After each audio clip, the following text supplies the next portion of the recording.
Hey, what's up everyone? Welcome back to Just Putting Around, your home of wrestling recaps, rants, and the occasional wild prediction that somehow comes true 6 months later. I'm your host Reese, and today we're diving into WWE's return to Riyadh, Saudi Arabia for Night of Champions 2025.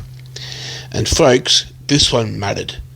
Unlike some of the glorified house shows we've seen for the Kingdom in years past, this show had serious SummerSlam implications, big-time title matches, and a main event that, well, it descended into glorious chaos.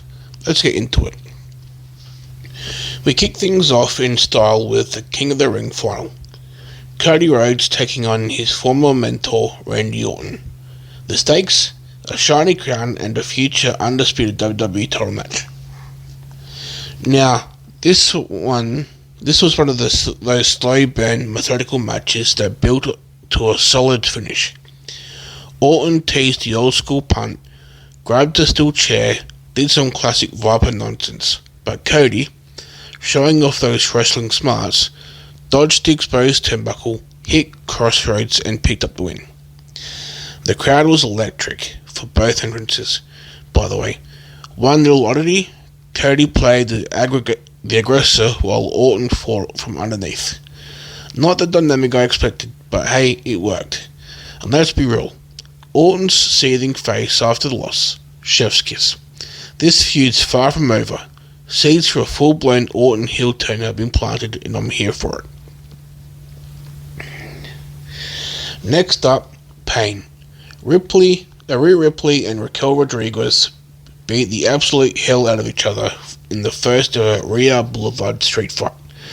Kendo sticks, studded belts, tables. This was nasty and I loved it.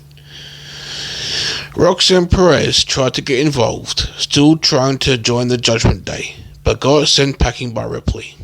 And in the end, Mami hit a table-assisted riptide off the top of the rope to seal the deal. Fun fact, Wade Barrett dropped some A-plus commentary recalling Raquel's old win over Ripley in NXT. And Ripley's belt shots, oof, I felt those through the screen. Hopefully, this wraps up their story though. Ripley needs to head back to the Women's World title picture. Then it was time for good old Sami Zayn against the brooding Karrion Kross. This match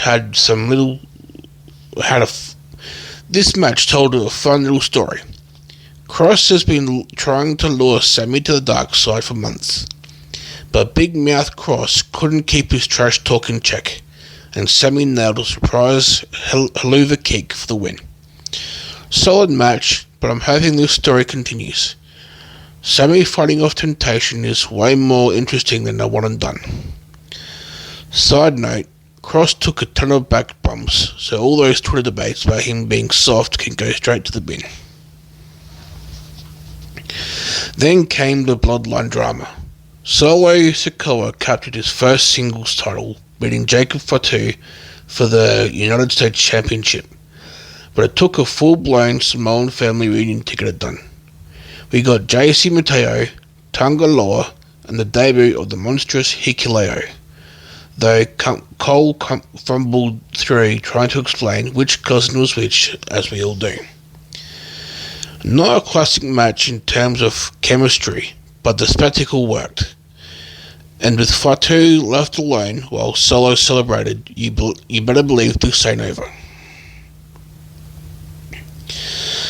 Jade Cargill won the Queen of the Ring, earning a SummerSlam title shot against Tiffany Stratton. She overcame a knee injury, a hostile crowd, and Asuka's onslaught to pick up the biggest win of her career. Match itself, bit clunky. Their old chemistry didn't quite click this time around, but Cargill getting the win was the right move. And side note, her Storm-inspired ring gear was absolute fire.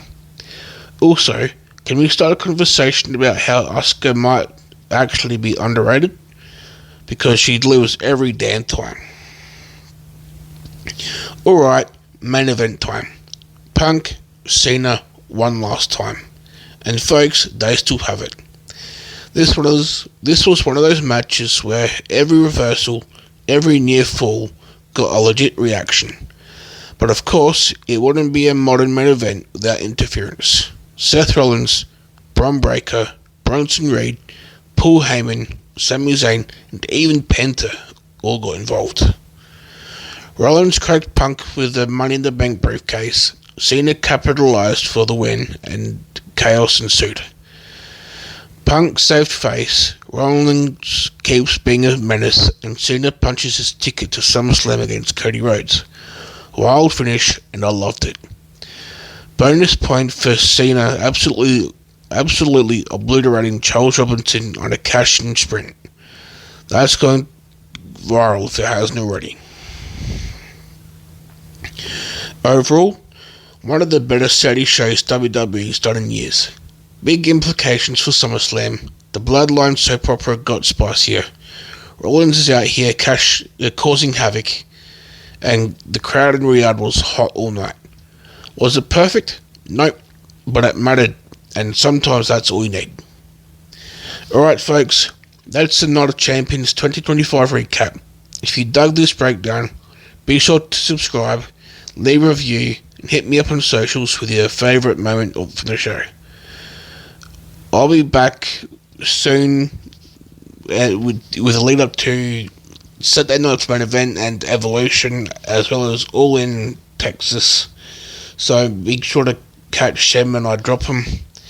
And until next time, keep it locked, keep it loud, and as always, stay wrestling weird. Catch you next time.